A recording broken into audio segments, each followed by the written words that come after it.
Arsenic and Adobo by Mia P. Manansala.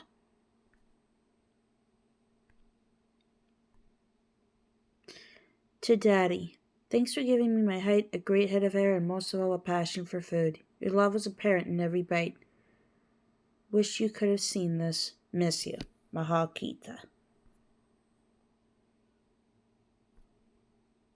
Author's note. As a Filipino-American born and raised in Chicago, I've written about experiences that are true to me. While Lila is a fictional character and very different from me, her perspective is still filtered through me and my worldview.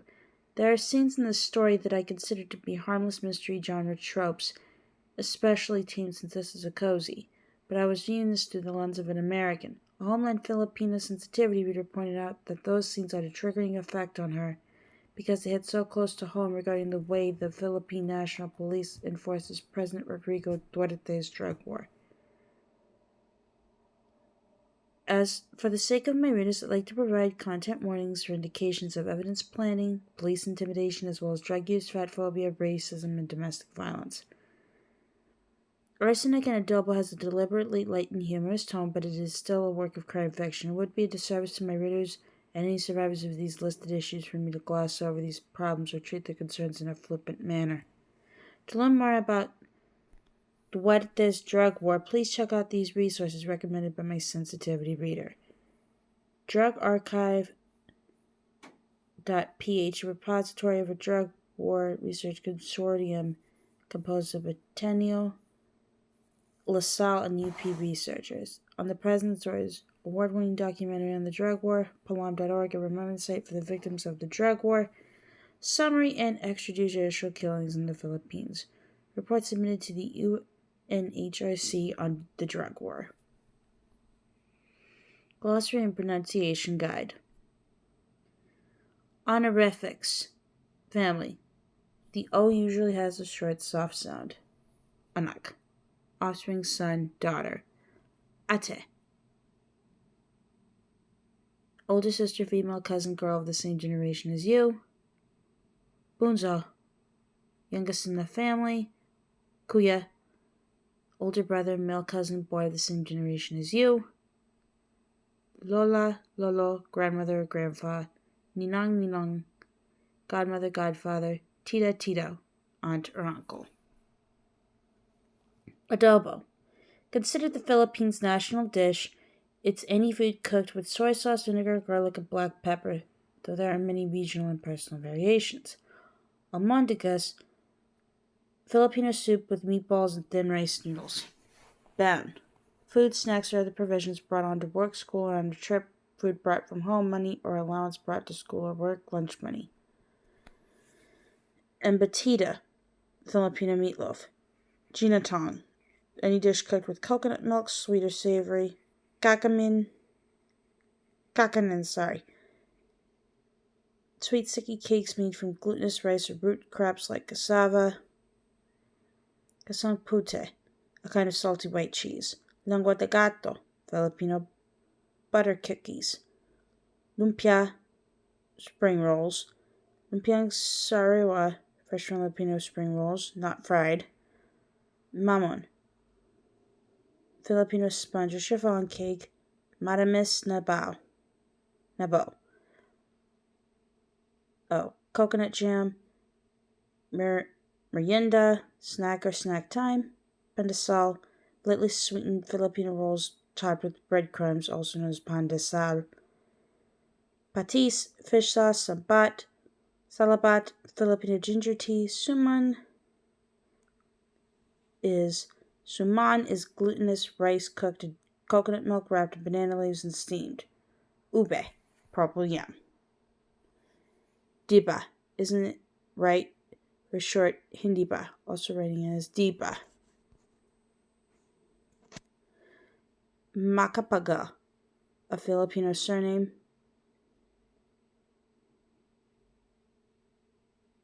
Maganan. In Tagalog, you don't pluralize words by adding S at the end. You add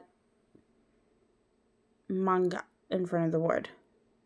Oh my gulay. This is Tagalog English or Taglish slang used when people Don't want to see God in part of OMG. Gulay literally means vegetable, so this phrase shouldn't be translated. Tamana, that's an outstop, right, correct. Depends on context. Chinelas, slippers, sandals,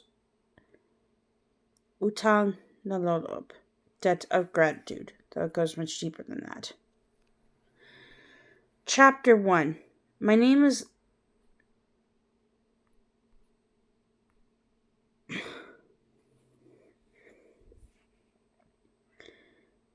Lila Macapagal, and life has become a rom-com cliche. Not many romantic comedies feature an Asian American lead or dead bodies, but more on that later.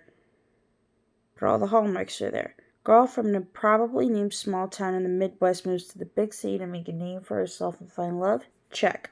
Girl achieves these things only for the world to come crashing down when she walks in on her fiancé getting down and dirty with next door neighbors? Yes, plural, double check. Girl then moves back home in disgrace and finds work reinvigorating her aunt's failing business. Now we're up to a hat trick of cliches. And to put the cherry on top, the trope of all tropes, I even reconnected with my high school sweetheart after moving back to town and discovered the true meaning of Christmas. Okay, that last part is a joke, but I really did run into my high school sweetheart, Derek Winter, my first love. Too bad he dated into a ridiculous jerk with a pumped up sense of importance and a weird vendetta against my family. Pretty much tried to shut down my aunt's restaurant on a weekly basis. Odd behavior from the guy who wanted to marry me right after graduating from high school. But, what can I say? I had exceptionally bad taste when I was younger. You're dumb when you're 15 and hopped up in hormones. Hell, I'm 25 and still make bad decisions on these same dumb hormones. Hence, I was working at my Tita Rosie's restaurant rather than running my own cafe, which is what I'd been going to school for before I found Sam, a cheating scumbag. That was right around the time my aunt sent me the distress signal, and here we are. So instead of grinding my own coffee beans or brewing the delightful loose-leaf teas I'd sourced from my dream cafe in Chicago, I now spent every morning preparing mugs of Copico, 3-in-1 in my hometown of Shady Palms, Illinois, over 2 hours outside the city. And yes, the town really was named Shady Palms. Rumor has it some rich dude from the Caribbean got homesick after moving to the street and tried transplanting a bunch of palm trees along the main street. Surprise, surprise! They didn't take, so he replaced them with tacky plastic replicas, both the fake palms and the name stuck. Anyway, the morning clientele at my Tita's restaurant always included a bevy of gossiping aunties, not as loud or as nosy as the group of 50-something-year-old women I privately referred to as the calendar crew. The names were April, May, and June. They weren't related, but all three of them were completely interchangeable down to their bad parents' love of floral patterns and need to provide running commentary on my life. It was their due, after all. They were my godmothers, yes, plural. They bore the important title of Nanang and were my late mother's best friends. They loved and cared about me, in their own infuriating way. I brought over their morning plate of pandesal, and they descended like a pack of locusts upon the dish of lightly sweetened Filipino bread, spreading the warm rolls with butter and dipping them in their coffee, or drizzling them with condensed milk. Unlike locusts, once they were done devouring one thing, they moved as a pack onto the next victim. Me. Lola, why is everything you wear always dark? You look like a bruja. And your hair is always in that ponytail and hat, not sexy. Ay, Knuckle, what is this? You get bigger every time I see you. This last statement, accompanied by a firm pinch of my arm, fat, was from Nanong April, who always had to have the final say. April was always the cruelest month. I was used to these digs against my appearance. It was how older Asians showed affection. Well, I was no beauty queen except for that one time, but that's a story for another time. My brown skin glowed and my long black hair was thick and shiny from straightening it every morning, my pride and joy. Too bad I had to keep it under a baseball cap for work. I could ignore my godmother's first two comments. While being told you look like a witch would bother most people, I considered it as a compliment. I loved natural remedies, dark color palettes, and made bewitchingly delicious baked goods, so I learned to lean into the bruja image. Everyone needed a personal brand. As for the baseball cap, it's not like I wore it as a fashion accessory. I worked in food service, and my family were sticklers for hygiene. It was either a cap or a hairnet, which thanks but no thanks. My weight gain, however, was a sore topic, bad enough that I'd been eating my feelings and couldn't fit into my old clothes anymore. I didn't need them and their fatphobic comments rubbing it in. Then again, I hadn't been home in almost 3 years. The recovering Catholic in me recognized that these barbs were just the beginning of the penance they would make me pay for being away for so long. I waved my hand dismissively. I'm Nanang April. I'm just adjusting to being back home. You know everybody eats well when Tita Rosie's around. The calendar crew all nodded as they helped themselves to the coconut jam and cassonne pudi, or salty white cheese, that had added to the table. Why do you think we come here all the time? The decor? Nanang May asked, gesturing around at the scuffed tables with red silverware and appliances from the 80s. Nobody cooks better than you, Tita Rosie.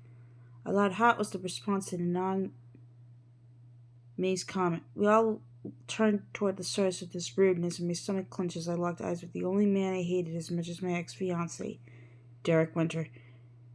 Derek sipped at a travel cup of coffee and tapped his foot in a cartoonish show of impatience. Kay, could I get a table already? My godmothers all clicked their tongues in unison and began whispering furiously in Tagalog as I approached him. I thought I made it very clear you weren't welcome here. His eyes crinkled in amusement, something I used to find so attractive. His charms were wasted on me now. Now, Lila, is that any way to treat a customer? The man behind him asked. My eyes stopped to the newcomer. I hadn't realized Derek was dining with a guest. He'd always eaten alone before. Supposedly dining solo made it easier for him to focus on the food so he could write his reviews. I figured he just didn't have any friends. And even more surprising than the idea of someone willingly spending time with Derek was his companion. What was Derek doing with our landlord? Mr. Long, what are you doing here? What, a man can't have brunch with his son? He clapped Derek on the shoulder with flinch. I've owned this plaza for a while now, but I've never tried your aunt's cooking. You missed another payment. So after seeing some of Derek's reviews, I figured I'd come to see what the problem was, see if I could offer any assistance. I narrowed my eyes at Derek. The problem, huh? And since when were these two related? You think he would have told me his mom had remarried when we first saw each other again? But I guess this was just another of his little omissions. I knew Mr. Long was just a stepfather, but still, looking back and forth between the two, I couldn't picture someone less likely to have sired him. Mr. Long was thin, wiry, and balding, with pale gray eyes and the red flesh of his constant drinker. Derek, unfortunately, was still absolutely gorgeous, with wavy sunny-brown hair that matched his eyes perfectly, as well as the stocky build of a football player gone slightly to seed. The only thing they had in common, appearance-wise, was they were both white. Derek's hair had thinned quite a bit over the last few months, though, so maybe the baldness would unite them. Derek met my glare with a smirk and gestured towards his favorite table near the window. Honestly, how was it even possible to have a favorite table at a restaurant you allegedly despised?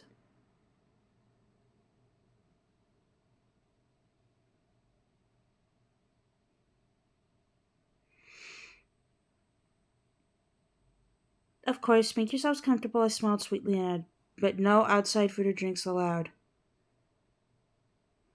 Oh, Derek rolled his eyes and started toward the door, but Mr. Long intercepted him. Here, son, why don't you finish your drink and I'll put the thermos in the car. I gotta call your mom real quick, so go ahead and order for me. I don't know what any of this food is anyway. I waited till Derek gulped down his drink and handed over the travel cup before hurrying to the kitchen to talk to my aunt and grandmother. Those two coming here together, especially after our latest warning about being behind on rent again, could only mean one thing for us. Trouble.